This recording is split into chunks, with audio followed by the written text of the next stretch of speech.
सरकार के 9 साल कार्यकाल पूरे होने पर पार्टी के द्वारा शासित राज्यों में जनता तक अपनी उपलब्धियों को बताने के लिए जगह जगह कार्यक्रम आयोजित किया गया।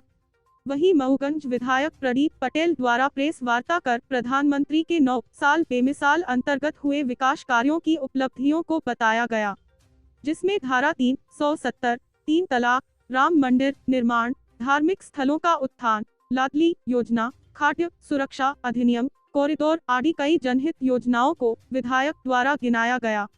वहीं आइए अब आपको दिखाते हैं कि विधायक श्री पटेल द्वारा मऊगंज विधानसभा में भाजपा के 4.5 साल के विकास कार्यों में क्या बताया गया। कब बनेगा पिछले 40 वर्ष से जनता की मांग, मऊगंज जिला। मऊगंज की जनता को कब मिलेगा बाणसागर का पानी, कब पूर्ण होगा निर्माणाधीन स्वास्थ्य विभाग परिसर, कब बनेगी नगर में डिवाइडर युक्त सड़क, हनुमना को कब मिलेगा शासकीय महाविद्यालय, चौरा घाट निर्माण, औद्योगिक संस्थान जैसी कई योजनाएं कब होगी पूर्ण। श्री पटेल जी के संघर्ष से मऊगंज को जिला की सौगात प्रदेश के मुखिया द्वारा मिली है, इस पर कब बड़े स्तर पर जिले की कार्यवाही संचालित की जाएगी। इन तमाम जानकारियों के लिए इस वीडियो के माध्यम से देखिए सिटी न्यूज मध्य प्रदेश। भारत के सुशासन का और भारत में सेवा का जो संकल्प लेकर के 9 साल का बेहतरीन काम किया है माननीय प्रधानमंत्री जी ने, पूरी दुनिया सराहना करती है, पूरी देश सराहना करती है। देश का कोई भी व्यक्ति, आम नागरिक कहीं भी बुराई नहीं करता। ये मैं आप सब लोगों से कहना चाहता हूँ।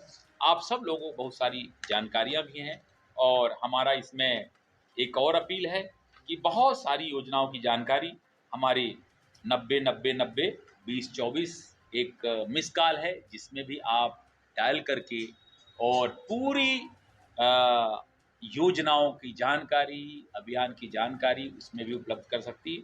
इसकी वेबसाइट भी है, तमाम सारी चीज़ें हैं, वो आपको मालूम है।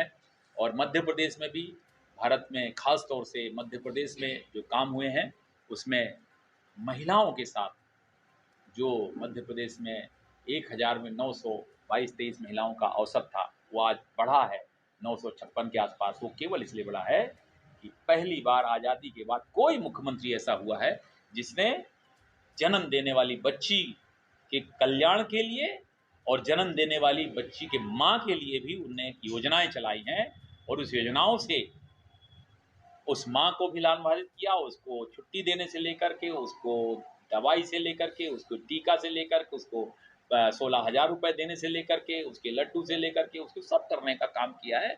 और योजना बना करके, गोद भराई योजना और ये सब चीज़ों को डाल करके उन्होंने कितने अच्छे तरीके से कि घर में संस्कार युक्त भी बने रहे और उनको लाभान्वित हो और पैदा होने बच्ची लाडली लक्ष्मी कहलाएगी और 1,18,000 रुपये उसकी पूरी पढ़ाई तक का खर्चा उस कार्ड से उसको मिलने लगेगा। ये काम किया। और अभी इस प्रदेश में तमाम लोग जिनके घर के आदमी बाहर मजदूरी करने जाते हैं, छोटी छोटी आवश्यकताओं में महिलाएं परेशान रहती हैं। कोई बीमार हो गई, गोली दवाई लेना 10-25 रुपये की, कहीं लड़के को पेन कापी पेंसिल खरीदना है, छोटी छोटी आवश्यकताओं के लिए वो परेशान रहती हैं। उसके लिए लाडली बहना योजना क्या शुरुआत की है। 1,000 रुपये सबके खातों में जा चुके हैं। आने वाले समय में 250-250 रुपये करके बढ़ा करके अंतिम 3,000 रुपये तक का वादा किया है। और आने वाले समय में इन महिलाओं के अंदर जो खुशी है, जो चेहरों में खुशी है, जो उनके आत्मनिर्भर होने का जो पन उनके अंदर जगह है, वो निश्चित तौर से हमारे माननीय प्रधानमंत्री, माननीय मुख्यमंत्री जी का ये सराहनीय काम है। और इस तरह मैं कह सकता हूँ कि देश में 9 साल सुशासन को लेकर जो माननीय प्रधानमंत्री जी ने हमारे किया है, अभियान चलाया है, वो बहुत सराहनीय है। हम अपने मऊगंज के लिए भी बात करना चाहते हैं। भारतीय जनता पार्टी का मैं विधायक बना, इसके पहले आप लोगों ने मालूम एक बार भारतीय जनता पार्टी का सिर्फ एक बार विधायक बना था 80 में, जब जगदीश चंद्र जी थे और उस समय उन्होंने एक डैम का निर्माण कराया था जो आज भी लोगों के सामने है। उसके बाद कभी भाजपा की सरकार नहीं बनी। भाजपा की सरकार बनी तो भाजपा का विधायक नहीं बना। आज मैं जब विधायक बना हूं तो जितने भी ऐसे काम थे जो इस प्रदेश, इस मऊगंज के लिए बहुत जरूरी थे, वो सबसे महत्वपूर्ण था उसमें मऊगंज का जिला बनना। और जिला बनना इसलिए जरूरी था कि पिपराही जड़कोट का आदमी अगर रीवा जाता है तो लगभग उसको 150 किलोमीटर जाना पड़ता है, और 150 किलोमीटर का किराया देना और टाइम से वहां पेशी में पहुंचना, ये दोनों उसके लिए बहुत कठिन था। और कई बार लोग बाग रीवा की पेशी को चूक जाते थे, जिसके कारण जीता हुआ केस हारते थे। लोगों के खून के आंसू रोते थे, समस्याओं का अंबार लगा होता था। हनमना 100 किलोमीटर है, जाने आने में लोगों को परेशानी होती थी। इधर छतैनी बसगड़ा के लोगों को पहले मऊगंज जाओ, फिर इसके बाद बस लो, पेशी में समय से पहुंच नहीं पाते थे, दवाई में समय से पहुंच नहीं पाते थे। और इसलिए लंबे 40 वर्षों से यहाँ जिले की मांग चल रही थी। कांग्रेस की सरकार भी थी, कांग्रेस के विधायक भी थे, मगर नहीं हुआ, दूरी होने के कारण नहीं हो पाया। मगर हमारे माननीय मुख्यमंत्री जी शिवराज सिंह चौहान जी का बहुत धन्यवाद करते हैं। 4 मार्च को यहाँ पर आए और वादा के अनुसार उन्होंने मऊगंज को जिला बनाने की घोषणा की, और ये भी कह दिया कि 15 अगस्त के पहले हमारे वहाँ पर जिले की पूर्ण व्यवस्थाएं कर देंगे, और 15 अगस्त को ध्वजा वहाँ पर जिले का फहरेगा। और पूर्ण व्यवस्थाओं के तहत आपने देखा होगा गजट का नोटिफिकेशन आ गया, 1 महीने के अंदर जो आपत्तियां थी उसके निराकरण हो गए, उसकी सुनवाई हो गई, सुनवाई होने के बाद वो पूरा फाइल चली गई है भोपाल। पूरी प्रक्रियाएं जो उन्होंने बोला था अक्षर से कि प्रक्रियाओं को हम 15 अगस्त के पहले पूर्ण करेंगे, उसको पूर्ण कर रहे हैं। ये छोटा काम नहीं है।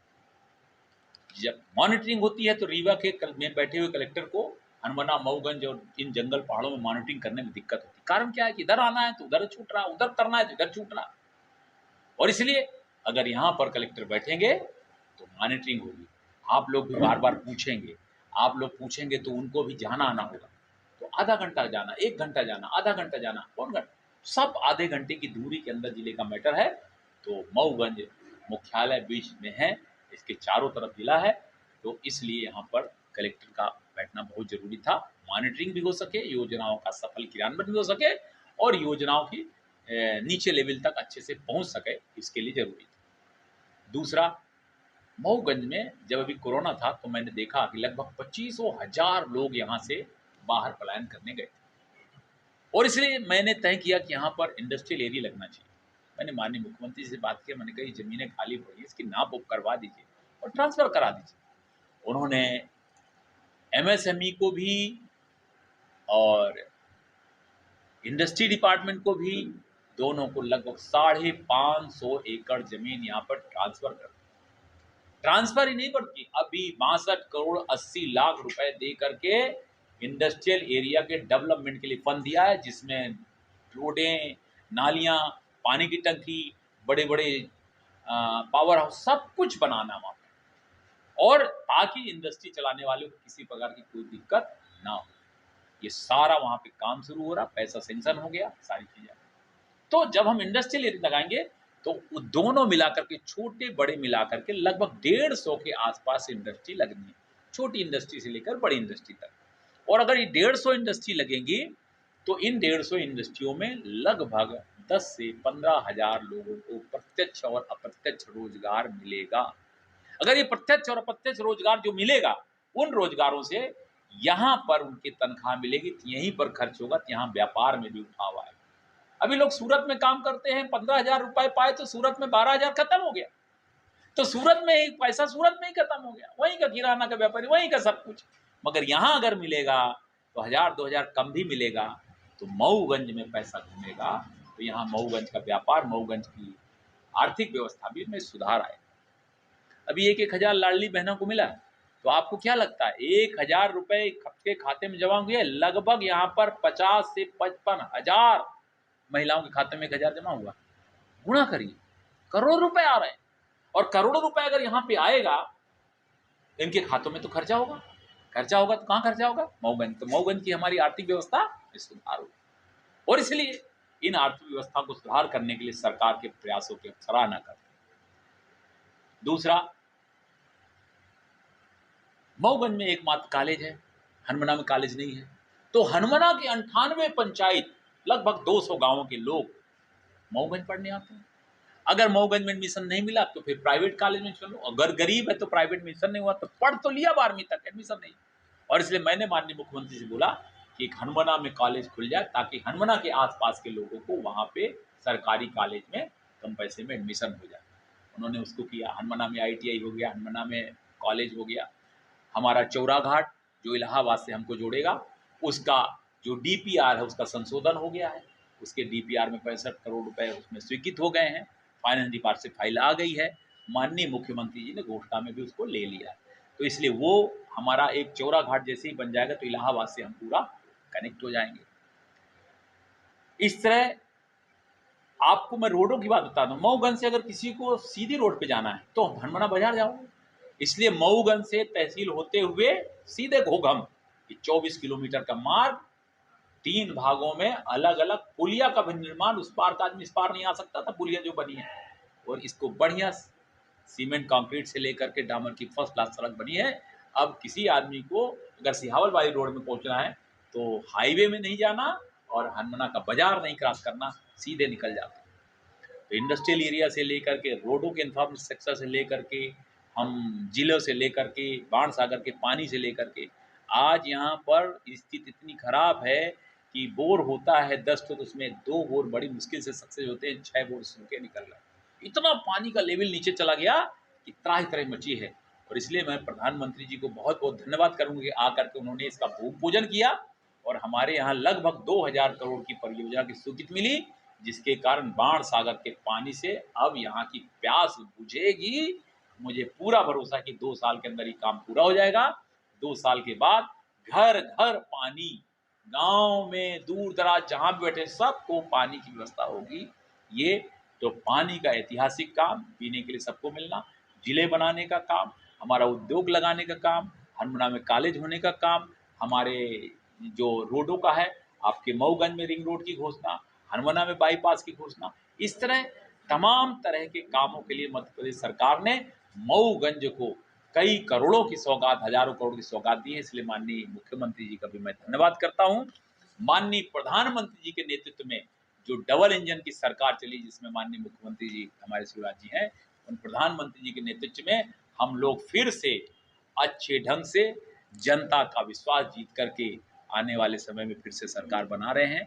मैं माननीय प्रधानमंत्री जी का 9 साल पूरे होने पर उनको भी बधाई देता हूं और पूरे देशवासियों को, पूरे अपने मऊगंज क्षेत्रवासियों को इसके लिए बहुत बहुत बधाई देता हूं।